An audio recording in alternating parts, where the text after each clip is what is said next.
Hello students, Sunita Sinha के इस channel में आप सभी का स्वागत है। अगर मेरे चैनल में पहली बार आए हो तो चैनल को सब्सक्राइब कर लो, साथ में बेल आइकन दबा दो ताकि मेरा वीडियो तुम तक तुरंत मिल जाए। स्टूडेंट्स, आज के इस वीडियो में हम अर्थ की दृष्टि से वाक्य भेद, कौन कौन से भेद हैं, ये सब बताएंगे। स्टूडेंट्स, कोई किसी भी भाषा को जानने के लिए उस भाषा का व्याकरण जानना जरूरी है। अगर हम व्याकरण नहीं जानते हैं तो उस भाषा को हम शुद्ध ना बोल पाएंगे, ना लिख पाएंगे और ना ही पढ़ पाएंगे।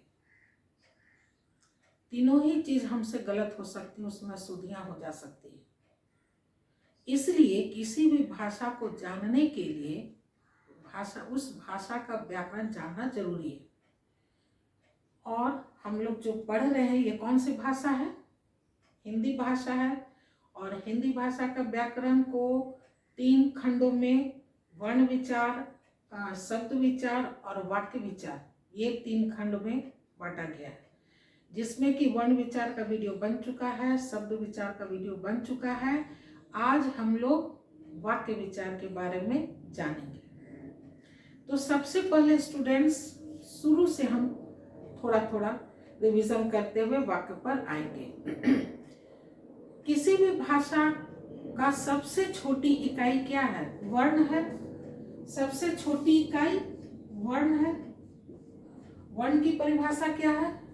भाषा की वह सबसे छोटी इकाई जिसके और खंड या टुकड़े नहीं किए जा सकते हैं, वर्ण कहलाते हैं।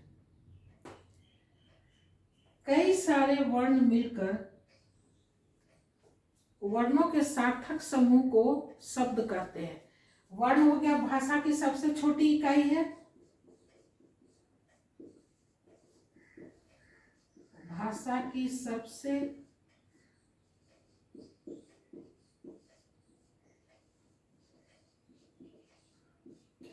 छोटी इकाई है ये वर्ण। भाषा की सबसे छोटी इकाई वर्ण है। वर्ण के सार्थक समूह को शब्द कहते हैं। सार्थक समूह को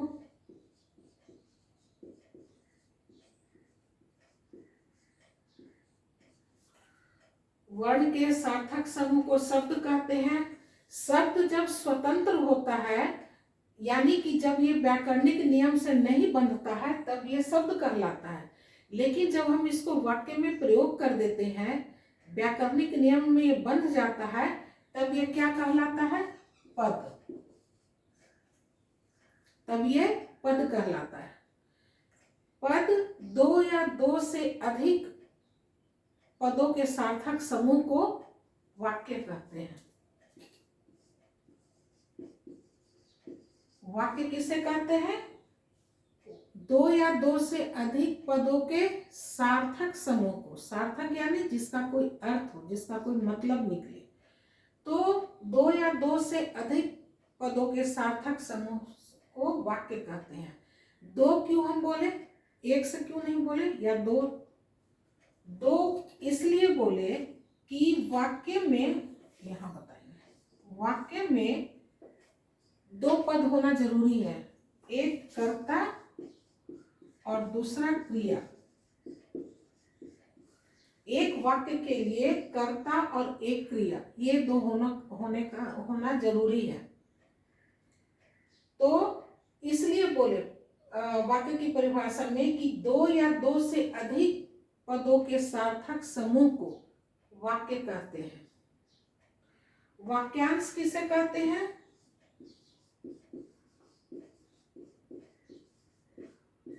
वाक्यांश यानी वाक्य का एक अंश, एक भाग, उसका पूरा वाक्य नहीं, उसका एक भाग। वाक्यांश भी पदों के सार्थक समूह को ही वाक्यांश कहते हैं, जिसका कि कुछ अर्थ निकले लेकिन पूरा अर्थ नहीं निकलता है। वाक्यांश भी 2 या 2 से अधिक पदों का समूह होता है, जिसका कि अर्थ निकलता है लेकिन पूर्ण अर्थ नहीं देता है, पूरा अर्थ नहीं निकलता है, उसको वाक्यांश कहते हैं। जिसका पूरा अर्थ निकल जाए उसको वाक्य कहते हैं। वाक्य में एक कर्ता और क्रिया का होना जरूरी है।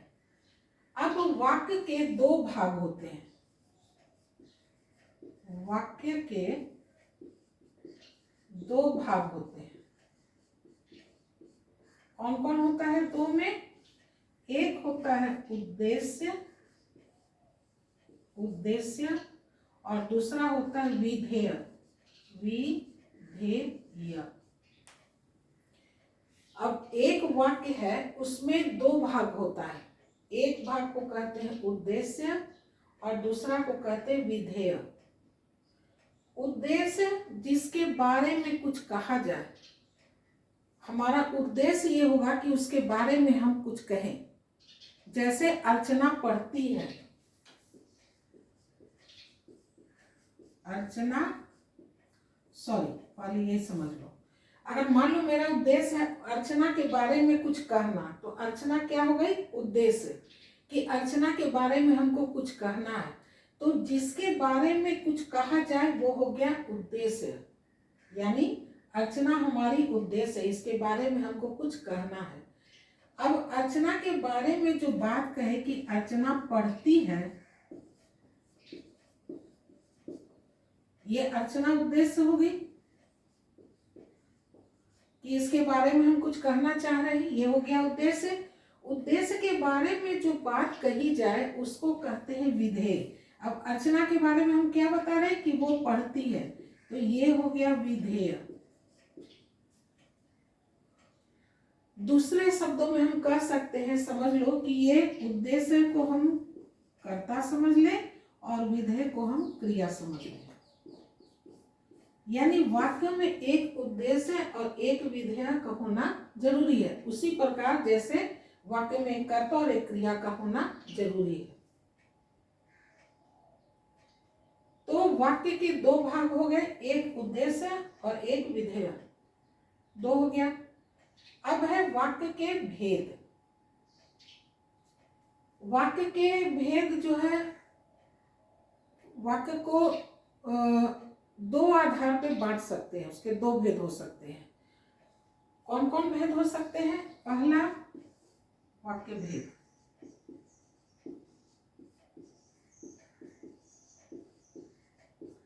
इसको एक रचना के आधार पे,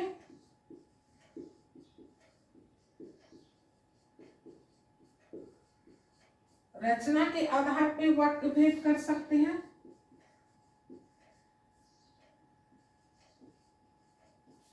वाक्य का जो भेद है वो दो आधार पे हम बांट सकते हैं।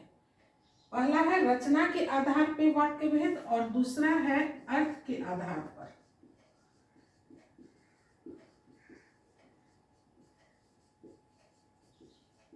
अर्थ के आधार पे वाक्य भेद। अर्थ के आधार पे बोले या अर्थ की दृष्टि से, कुछ भी बोल सकते हैं, बात एक ही है।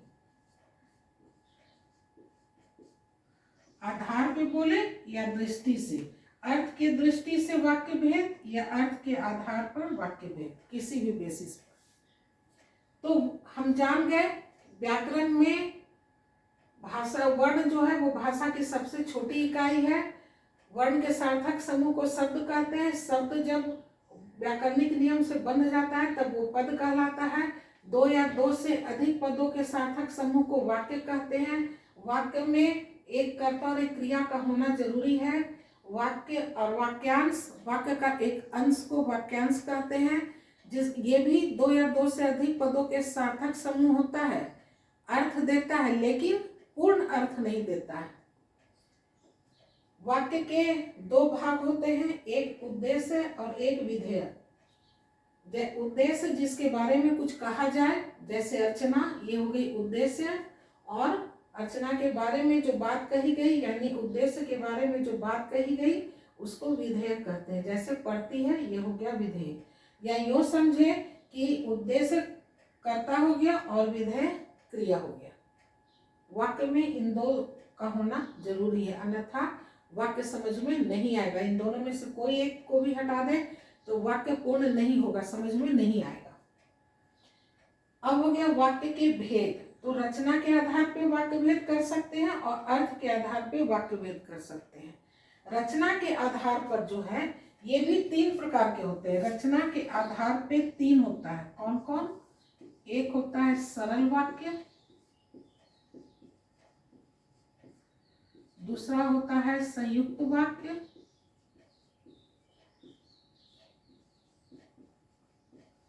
और तीसरा होता है मिश्र वाक्य।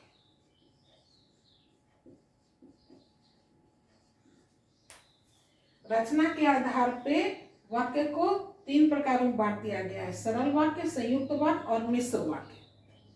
इसका भी वीडियो बन चुका है, वर्ण विचार का वीडियो बन चुका है, शब्द विचार का बन चुका है, और वाक्य विचार में रचना के आधार पे वाक्य के तीनों भेद और तीनों का परिवर्तन, रूपांतर कैसे होता है। रचना के आधार पे वाक्य रूपांतर, सरल को संयुक्त में, मिश्र में, संयुक्त को सरल और मिश्र में, और मिश्र वाक्य को सरल और संयुक्त वाक्य में कैसे बदलते हैं। तीनों का डेफिनेशन, परिभाषा एग्जाम्पल के साथ देकर और एक दूसरे में कैसे इसका परिवर्तन कर सकते हैं, इसका भी वीडियो बन चुका है।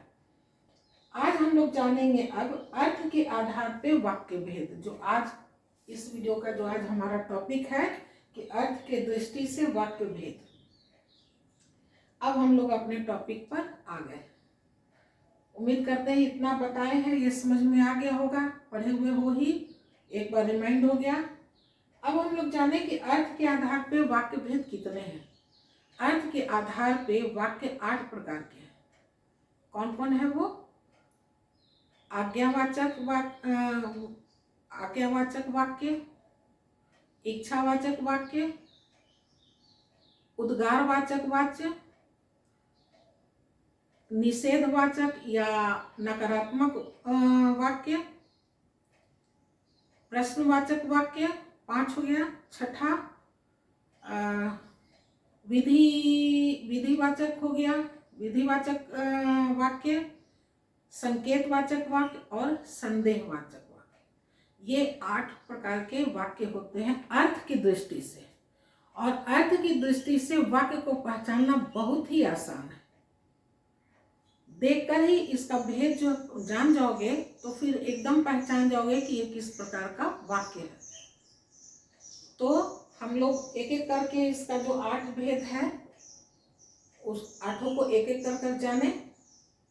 इसको इरेज कर देते हैं, फिर वो 8 भेद को बताते हैं। पहला है आज्ञावाचक वाक्य। अब इससे पता चल जा रहा है कि ये आज्ञा है। किस प्रकार का वाक्य होगा? आज्ञा। इसका शीर्षक से ही पता चल जा रहा है कि आज्ञावाचक वाक्य में कैसा वाक्य होगा? आज्ञा दिया रहेगा। जिस वाक्य से हमें आज्ञा, उपदेश हो या फिर आदेश दे रहा हो, इन सब बातों का पता चले उसे आज्ञावाचक वाक्य कहेंगे। जैसे आज्ञा लेते, तुम लोग क्लास में रहते हो, अगर मान लो वॉशरूम जाना है या पानी पीने के लिए जाना होता है तो पूछते हो मैम से या सर से, मैं आई गो टू वॉशरूम, मैं आई गो टू ड्रिंक वाटर, यानी उनसे आज्ञा लेते हो।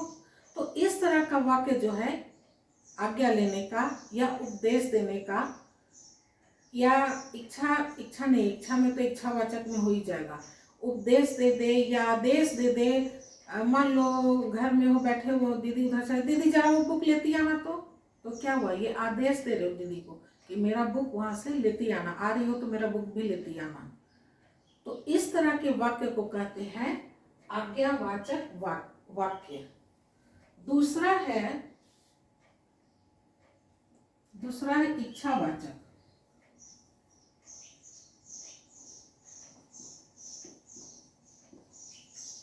इच्छावाचक वाक्य। इच्छावाचक वाक्य में क्या होगा? देख रहे हो कि इसमें कैसा वाक्य है? इच्छा रहेगा, यानी जिस वाक्य से इच्छा, आशीर्वाद हो, शुभ कामना हो, है ना, इस तरह का अगर वाक्य पता चले वाक्य से तो वो इच्छावाचक वाक्य कहलाता है। इसमें यानी कि वाक्य में कर्ता का क्या इच्छा है, वो आशीर्वाद दे रहा है, ये शुभकामनाएं दे रहा है, इन सब बातों की जानकारी होगा, इन सब बातों का बोध होगा इस वाक्य से।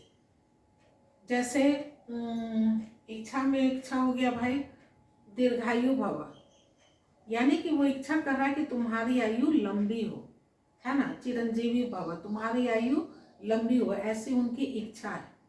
तो इस तरह के वाक्य को कहते हैं इच्छावाचक वाक्य। तीसरा है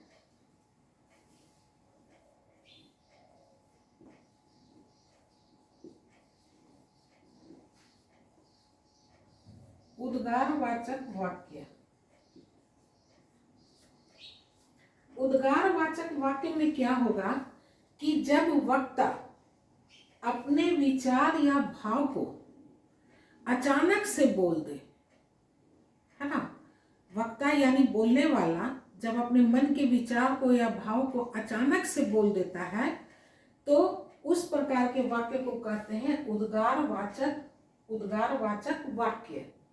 इस वाक्य में क्या है कि विस्मयादि बोधक शब्द जरूर रहेगा। विस्मयादि बोधक शब्द कहाँ रहता है? वाक्य के शुरू में। वाक्य में शुरू में पहले विस्मयादि बोधक शब्द लिखाता है, फिर वाक्य लिखाता है। तो विस्मयादि बोधक शब्द क्या होता है? विस्मय यानी आश्चर्य। विस्मय का अर्थ होता है आश्चर्य, यानी आश्चर्य वो हर्ष का, खुशी का भी हो सकता है, सुख का, दुख का, भय डर का हो सकता है, घृणा का हो सकता है, इन सब बातों का हो सकता है। तो विस्मयादि बोधक उद्गारवाचक शब्द वाक्य में विस्मयादि बोधक शब्द अवश्य रहेगा, इसलिए इसको विस्मयादि बोधक शब्द भी कहा जाता है।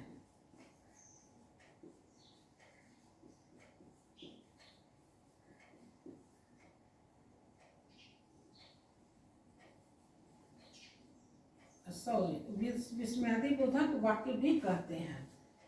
उद्गारवाचक वाक्य में कर्ता जब अपने मन या भाव या विचार को अचानक से बोल पड़ता है तो उस प्रकार के वाक्य को उद्गारवाचक वाक्य कहते हैं।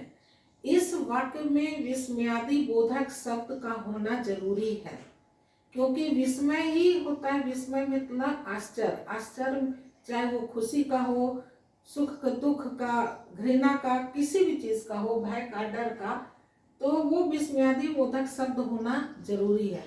और चूंकि वाक्य में विस्मयादि बोधक शब्द है इसलिए इसको विस्मयादि बोधक वाक्य भी कहते हैं। विस्मयादि बोधक शब्द के आगे इसका चिन्ह जो है विस्मयादि बोधक चिन्ह ये लगा हुआ रहेगा। तो जहाँ ये देखोगे कि शब्द वाक्य मान लो है, वाक्य के पहले ही लिखाएगा ये विस्मयादि बोधक शब्द और उसके बाद ये चिन्ह लगा रहेगा, तो देख के ही पहचान जाओगे, कह दोगे कि ये विस्मयादि बोधक शब्द है या फिर उद्गारवाचक वाक्य है। ये किसी बुक में उद्गारवाचक वाक्य लिखा रहेगा, किसी में विस्मयादि बोधक वाक्य लिखा रहेगा। दोनों एक ही है। इसमें विस्मयादि बोधक शब्द का होना जरूरी है और इसके साथ विस्मयादि बोधक चिन्ह भी लगा रहता है, ये भी होना जरूरी है। ये हो गया हमारा उद्गारवाचक या विस्मयादि बोधक वाक्य। इन तीनों का डेफिनेशन और एग्जाम्पल दे देते हैं, फिर इसके आगे बढ़ेंगे। पहला आज्ञावाचक वाक्य, जिन वाक्यों से आज्ञा, प्रार्थना, उपदेश आदि का ज्ञात होता है या पता चलता है या बोध होता है, कुछ भी लिख सकते हो, उसे आज्ञावाचक वाक्य कहते हैं। जैसे कृपया बैठ जाइए, अनुरोध कर रहा है कि कृपया बैठ जाइए। आप जा सकते हैं, आज्ञा दे रहा है। इस वाक्य से क्या पता चल रहा है कि वो आज्ञा दे रहा है कि आप जा सकते हैं। आप बैंक चले जाइए, ये आदेश दे रहा है कि आप बैंक चले जाइए। तो इस तरह के वाक्य को कहते हैं आज्ञावाचक वाक्य। दूसरा है इच्छावाचक वाक्य, जिन वाक्यों से इच्छा, आशीष, शुभकामना, आशीर्वाद आदि का पता चले उसे इच्छावाचक वाक्य कहते हैं। जैसे आपकी यात्रा मंगलमय हो, ये इच्छा जाहिर कर रहा है कि आपकी यात्रा अच्छा से हो जाए, मंगलमय हो। ईश्वर तुम्हें चिरायु करे, ये भी इच्छा जाहिर कर रहा है कि तुम्हें चिरायु मतलब चीर चूर आयु, चीर यानी लंबा, लंबे को कहते हैं। तो लंबी आयु के लिए वो प्रार्थना कर रहा है, इच्छा जाहिर कर रहा है ईश्वर से, ईश्वर तुम्हें चिरायु करे। इस तरह के वाक्य को क्या कहेंगे? इच्छावाचक वाक्य। तीसरा है उद्गारवाचक वाक्य या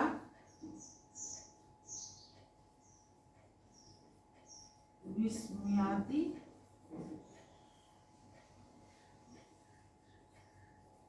बोधक वाक्य।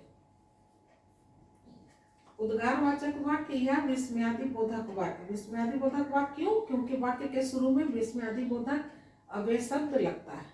जिस वाक्य में वक्ता अपने विचारों या भावों को व्यक्त करने के लिए अचानक बोल उठता है, उद्गारवाचक वाक्य कहलाता है। ऐसे वाक्यों में श्रोता की जरूरत नहीं पड़ती है कि हम कुछ बोल रहे हो तो वो, जैसे इन सब के लिए श्रोता का होना जरूरी है, लेकिन इसमें श्रोता का होना जरूरी नहीं है। उसी तरह से जब हम वृत्ति पढ़ा रहे थे, क्रिया के रूपांतर में वृत्ति था कि वृत्ति के कारण भी वाक्य क्रिया में रूपांतर आ जाता है।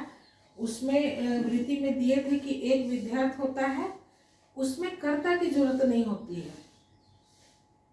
ये जो श्रोता है सुनना, उसको काम करना होता है। ऐसे तो कर्ता उसको कहते हैं जिस जो काम करता है, लेकिन वैसे वाक्य में कर्ता को काम करना नहीं है, जो सुन रहा है सुनने वाला श्रोता, उसको काम करना है। उसी तरह से इस वाक्य में श्रोता का होना जरूरी नहीं है कि वहां पे कोई हो ही। ऐसे वाक्यों में श्रोता की जरूरत नहीं पड़ती। उद्गारवाचक वाक्य विस्मयादि बोधक शब्द लगकर बनते हैं। जैसे ओह कितना सुंदर दृश्य है, या कितना सुंदर दृश्य है, हाय कितनी सर्दी है, छी छी कितनी गंदगी है। इस तरह का भाव जब प्रकट हो वाक्य से तो उसको कहेंगे उद्गारवाचक वाक्य या विस्मयादि बोधक वाक्य। अब चौथा बताएंगे नकारात्मक या निषेधात्मक। तो निषेध का मतलब ही नहीं से होता है, नकारात्मक से। तो जिस वाक्य में नहीं लगा रहेगा वो वाक्य निषेधात्मक हो जाएगा, नकारात्मक हो जाएगा। वो सबकी भी परिभाषा बता देते हैं। नकारात्मक है, फिर प्रश्नवाचक, और प्रश्नवाचक वाक्य है। प्रश्नवाचक वाक्य में प्रश्न पूछा जाएगा, क्या, कैसे, कब लिखा रहेगा उस वाक्य में, कहाँ जा रहे हो, कैसे हो, ये सब जो रहेगा तो प्रश्न पूछा जाएगा, वो प्रश्नवाचक वाक्य हो जाएगा। उसके बाद है विधानवाचक। विधानवाचक में क्या होगा कि एक क्रिया का पता चलेगा, सामान्य क्रिया का। इसमें एक कर्ता, क्रिया और कर्म रहेगा। एक सामान्य सरल वाक्य का पता चलेगा। उन तीनों का भी परिभाषा और एग्जाम्पल लिख देते हैं। चौथा है नकारात्मक वाक्य या निषेध वाचक वाक्य। जिन वाक्यों में कार्य का निषेध, निषेध का अर्थ मना करने से होता है, मना करने के अर्थ में हो, उसे निषेधात्मक वाक्य कहते हैं। जैसे मैं घर नहीं जाऊंगा, जैसे देखो यहाँ नहीं लगा हुआ है। बसंती गब्बर के सामने नहीं नाचेगी, मना करने के अर्थ में सॉरी। छात्र अपना कार्य नहीं करते, नहीं यानी मना करने के अर्थ में कि नहीं किया जाता, नहीं करता है, नहीं कर रहा है, नहीं करेगा, है ना, किसी भी टेंस में। तो यहाँ निषेध यानी नहीं, यानी मना के सेंस में होगा, मना के अर्थ में। पांचवा है प्रश्नवाचक वाक्य। तो इस वाक्य में प्रश्न पूछा जाएगा। प्रश्न पूछा जाएगा तो प्रश्नवाचक चिन्ह जरूर लगा रहेगा। कहाँ लगा रहेगा? वाक्य के अंत में रहेगा। कि सवाल जब पूछना है तो क्या से करेंगे? कब, कौन, कहाँ, क्या, तुम्हारा नाम क्या है।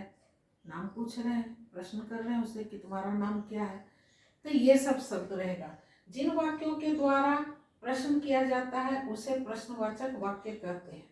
प्रश्नवाचक वाक्यों में क्या, कौन, कब आदि शब्द आते हैं। प्रश्नवाचक वाक्य के बाद प्रश्नवाचक चिन्ह लगा रहता है। प्रश्नवाचक वाक्य में क्या रहेगा? क्या, कौन, कब, ये सब रहेगा और प्रश्नवाचक चिन्ह भी लगा रहेगा। बिना इस चिन्ह के वाक्य पूर्ण या शुद्ध नहीं कहा जा सकता। अगर प्रश्न किया जा रहा, प्रश्नवाचक चिन्ह नहीं लगा हुआ है तो वो वाक्य शुद्ध नहीं कहा जाएगा या पूर्ण नहीं कहा जाएगा। जैसे बसंती कब नाचेगी, प्रश्न किया जा रहा है कब नाचेगी। कल कौन आया था, क्या नेताजी मान जाएंगे। तो ये जो प्रश्नवाचक चिन्ह है कब लगा है, प्रश्नवाचक चिन्ह है। कौन लिखा हुआ है, प्रश्नवाचक चिन्ह है। क्या से सवाल किया जा रहा है, प्रश्नवाचक चिन्ह है। तो प्रश्नवाचक वाक्यों में प्रश्न जिससे पूछा जाता क्यों, कौन, कब, कहाँ, कैसे, तुम कैसे हो, सवाल कर रहे हैं उससे, भाई पूछ रहे हाल समाचार के कैसे हो, तो ये सब शब्द रहेगा और वाक्य के अंत में प्रश्नवाचक चिन्ह लगा रहेगा। अब है विधानवाचक वाक्य। विधानवाचक में क्या होगा कि कहने का जो विधान है वो एक सूचना देगा। इस वाक्य से एक सूचना, काम का पता चलेगा। इसमें एक कर्ता, क्रिया और कर्म होगा। साधारण वाक्य रहेगा जिसमें कि कर्ता, क्रिया और कर्म रहेगा और एक साधारण बात की जानकारी रहेगी, एक सूचना दी जाएगी कि हाँ वो खेल रहा है, वो पढ़ रहा है, वो कल जाएगा, वो आ गया, एक साधारण बात। संकेतवाचक में दो कार्य होंगे, एक कार्य दूसरे कार्य पर निर्भर करेगा। अगर ऐसा वाक्य है कि जिसमें कि दो कार्य है और पहला एक कार्य दूसरे कार्य पे निर्भर करेगा तो वो संदेहवाचक वाक्य हो जाएगा। संदेह में, जिस वाक्य में संदेह या शक हो, इस बात का बोध कराए, वो संदेहवाचक वाक्य हो जाएगा। तो उन तीनों का भी डेफिनेशन विथ एग्जांपल लिख देते हैं। सिक्स्थ है विधानवाचक वाक्य। जिन वाक्यों में कथन का प्रयोजन यानी कहने का उसका क्या मतलब है, कहना क्या चाहता है, उसका अभिप्राय क्या है, कथन का प्रयोजन कुछ सूचना देता है, उसे विधानवाचक वाक्य कहते हैं। यह एक सरल वाक्य होता है जिसमें कर्ता, कर्म और क्रिया होता है। जैसे मनीष ने पानी पी लिया, एक सूचना दे रहा है कि ये काम वो किया, पानी पी लिया। हिंदी हमारी राष्ट्रभाषा, ये भी एक बता रहा है कि हिंदी जो है वो हमारी राष्ट्रभाषा है। भारत हमारा देश है, ये भी एक सूचना ही दे रहा है कि भारत हमारा देश है, बता रहा है। कहने का उसका क्या मतलब है कि भारत जो है वो हमारा देश है। सातवां है संदेहवाचक वाक्य। जिन वाक्यों में संदेह या शक, संदेह होगा या शक व्यक्त हो उसे संदेहवाचक वाक्य कहते हैं। जैसे आज बहुत तेज बारिश हो सकती है, संदेह, आशंका प्रकट कर रहा है कि हो सकता है कि आज बारिश हो। शायद मोहन मान जाए, मोहन रूठा हुआ है तो उम्मीद कर रहा है, आशा लगाए हुए है कि संदेह हो रहा है उसको कि शायद ये करने पे मोहन मान जाए। शायद वह अभी वहां तक नहीं पहुंचा है, वहां पहुंचा है कि नहीं, इस बात का उसको संदेह है कि वहां तक भी पहुंचा है या नहीं। आठवां लास्ट है संकेतवाचक वाक्य। संकेतवाचक में वही होगा कि एक वाक्य में दो क्रिया होगा और एक क्रिया दूसरी क्रिया पे निर्भर करेगा। वे वाक्य जिनसे हमें एक क्रिया का दूसरी क्रिया पे निर्भर होने का बोध कराता है उसे संकेतवाचक वाक्य कहते हैं। जैसे अगर आज तुम जल्दी उठ जाते तो स्कूल के लिए लेट नहीं होते। उठना क्या कह रहा है कि अगर तुम जल्दी उठ जाते तो क्या होता, स्कूल के लिए लेट नहीं होते। देर से उठे हो, लेट कर दिए हो, इसलिए स्कूल भी लेट हो गया। तो स्कूल जो लेट हुआ किस पर निर्भर करना, उठने पे। लेट उठा इसलिए लेट हो गया स्कूल भी जाने में। अगर हम थोड़ा और तेज चलते तो बस नहीं छूटती। छूटना एक क्रिया है और तेज चलना, चलना भी एक क्रिया है, दो क्रिया है। लेकिन बस नहीं छूटना किस पे निर्भर कर रहा है, चलने पे, कि कैसा चाल है। अगर तेज चलता तो बस पकड़ा जाता, धीरे चला इसलिए बस छूट गया। पिताजी अभी आ जाते तो अच्छा होता, एक क्रिया हो गया आ जाना, आना, और दूसरा होना अच्छा होना। तो पिताजी अगर आ जाते, अभी आ जाते तो अच्छा होता। अच्छा होना किस पे निर्भर है, पिताजी के आने पर, कि वो आ जाते तो अभी अच्छा रहता, काम हो जाता हमारा। तो ये हो गया हमारा अर्थ की दृष्टि से वाक्य भेद। 8 भेद होते हैं। उम्मीद करते हैं तुम लोग को समझ में आ गया होगा। इसी तरह हमारा वीडियो देखते रहिए और अपना ज्ञान बढ़ाते रहिए। हमारा वीडियो देखने के लिए आप सभी का बहुत बहुत धन्यवाद। एक नए टॉपिक के साथ नए वीडियो मिलेंगे, तब तक के लिए bye bye and take care.